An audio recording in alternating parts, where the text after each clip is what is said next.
इस वक्त जो प्रैक्टिकल डिस्कस किया जा रहा है वो है to determine the refractive index of water with the help of a concave mirror.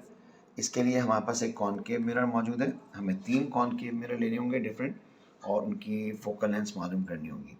और एक अदद पिन है हमारी जो हमने एक स्टैंड की हेल्प से यहाँ पर रख दी है। आप देख सकते हैं कि एक स्टैंड है हमारा और आयरन स्टैंड, उसके थ्रू हमने यहाँ पे इसको एडजस्ट कर दिया पूरा। अब हम इस स्टैंड की मदद से इसको शुरू करते हैं इस प्रैक्टिकल को। और ये पिन जो आप देख रहे हैं और कॉनकेव मिरर के अंदर उसका एक वर्चुअल इमेज जो कि नज़र आ रहा है आपको, बिल्कुल इरेक्ट इमेज है। और ये जब होता है जब पिन की पोजीशन जो है विद इन फोकल लेंथ होती है। अब हम इसे धीरे धीरे ऊपर उठाएंगे और इसे दूर ले जाएंगे कॉनकेव मिरर से और देखेंगे कि इसके साथ क्या होता है। इसके लिए हमें स्टैंड के साथ जो क्लैंप है उसको थोड़ा सा लूज़ किया और स्लोली स्लोली इसको ऊपर लेकर हम देखेंगे थोड़ी देर में ये पिन जो है इसका साइज़ और बड़ा होगा और फिर ये गायब हो जाएगी। आप देखें वो गायब हो रहा है। आप देखें ये बड़ा हो रहा है साइज़ इसका पिन का, और अब ब्लर होते होते ये गायब हो गया। जैसे ही ये गायब होगा तो ये पिन मिरर में दोबारा वापस आएगी और उल्टा दिखाई देगी। अब देखिए इन्वर्ट है, बिल्कुल पिन सामने आ गई है कंटिन्यूसली, और मैं आहिस्ता आहिस्ता उसको ऊपर ला रहा हूँ और साथ ही साथ मैं अपने आँख को राइट लेफ़्ट कर रहा हूँ, यानी अपने चेहरे को मूव कर रहा हूँ राइट और लेफ़्ट। और राइट और लेफ़्ट करने पर हम देख सकते हैं कि इमेज और जो हमारी पेन है ओरिजिनल, ये दोनों अलग अलग मूव कर रही हैं। इसे कहते हैं पैरेलैक्स, यानी 2 पॉइंट्स अलग अलग मूव कर रहे हैं। अब हमें ऐसे पॉइंट पे लाना है जहाँ ये पैरेलैक्स से मूव हो जाए।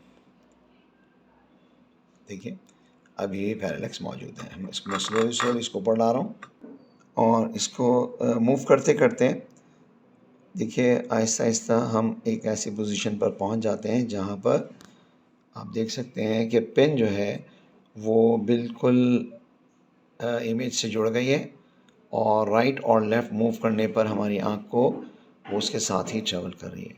तो ये वो पोजीशन है जहाँ हमें मालूम करना था रेडियस, यानी सेंटर ऑफ कर्वेचर है इस कॉनकेव मिरर का। अब इसे हम स्केल की मदद से नाप लेंगे।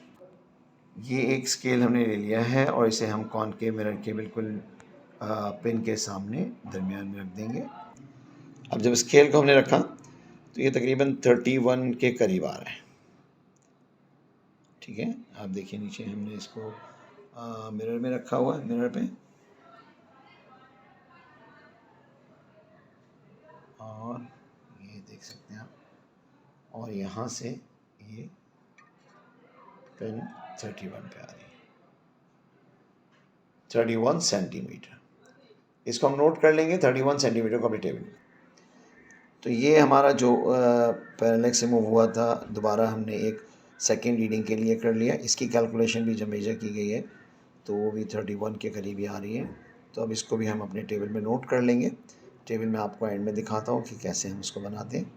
और अब हम इसमें वाटर डाल के अपनी रीडिंग लेते हैं। तो हमने 2 रीडिंग्स ले ली हैं इसकी, और ऐसे ही 2 रीडिंग वाटर में लेंगे। थोड़ा सा पानी हम ऐड कर लेंगे इसमें।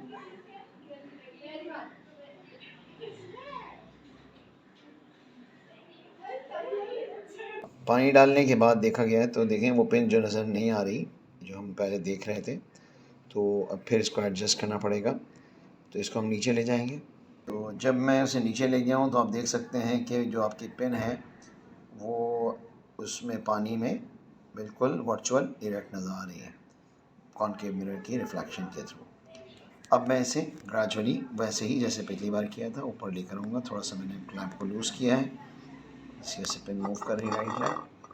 अब आहिस्ता आहिस्ता उसको मैं ऊपर ला रहा हूँ। अगेन वही होगा जो पिछली बार हुआ था आपके साथ कि ये जो है पिन गायब हो जाएगी और फिर ब्लर होके जैसे ही वो अपना फोकल लेंथ से बाहर जाती, फोकस पे जाती है तो दूर चली जाएगी इन्फिनिटी पे और देन इनविजिबल हो जाएगी और फिर दोबारा अपीयर होगी। ये पिन पानी में दोबारा अपीयर हो गई और मैंने इसे एडजस्ट किया है तो लेकिन अभी ये देखिए पैरालैक्स आ रहा है, यहाँ जब जाते हैं तो ये दोनों पिन्स अलग हो जाती हैं। देखिए किनारे में हल्का सा वेवी से वाटर है तो इसलिए वेवी से फॉर्म शेप आ रही है। अब इसको स्लोली स्लोली हम फिर दोबारा लूज़ करके एडजस्ट करेंगे। क्लैंप को मैंने फिर लूज़ किया है और इसकी सही लोकेशन पे लाने के लिए।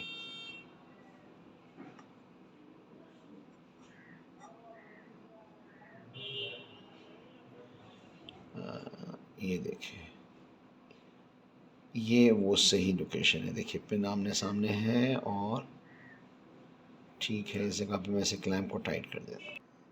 तो ये मैंने इसको एडजस्ट किया तो देखिए थोड़ा सा अभी भी डिफरेंस है।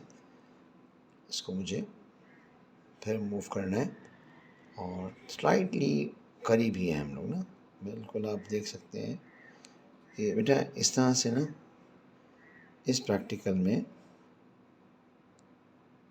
आपको पोजीशन आना है। हम नियर पोजीशन पे हैं, बस स्लाइट यहाँ पर फ़र्क आ रहा है, इसको हम मूव करते हैं।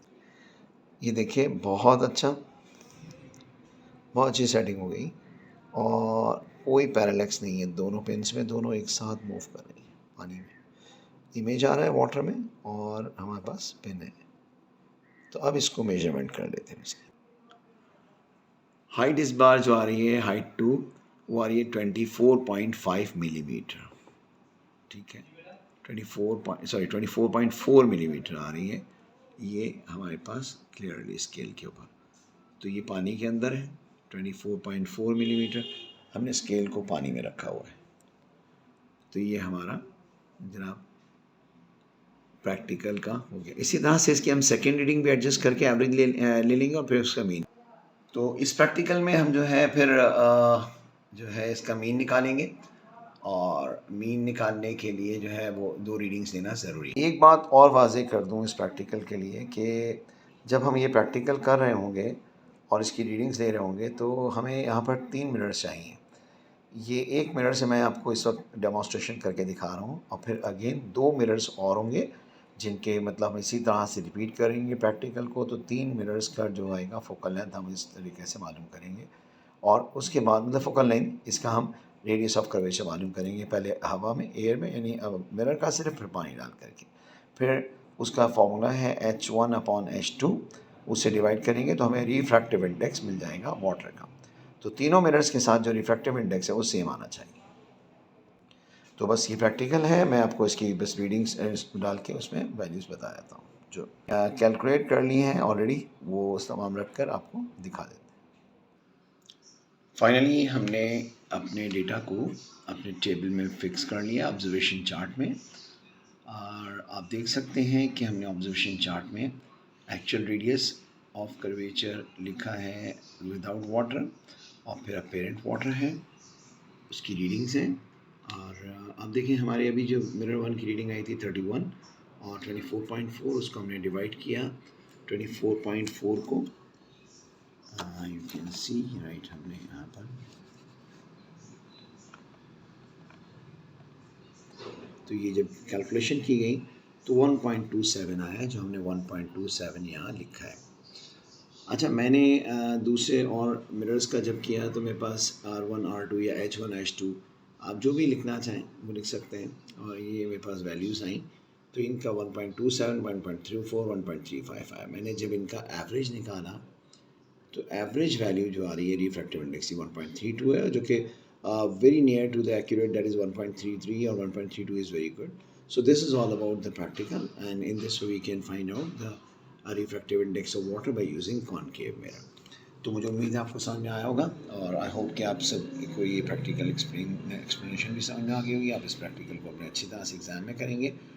तो ये वो इसका मैं तरीक़ाकार है कैलकुलेशन का, ये भी देख लीजिए। आपके हमने अलग अलग कैलकुलेशन कैसे की थी हर एक की, तो ये लिखी जाएगी आपके पास। ठीक है, एग्ज़ाम में इन्हीं चीज़ के मार्क्स ज़्यादा होते हैं। Thank you. So hope you like the video. So subscribe the channel please.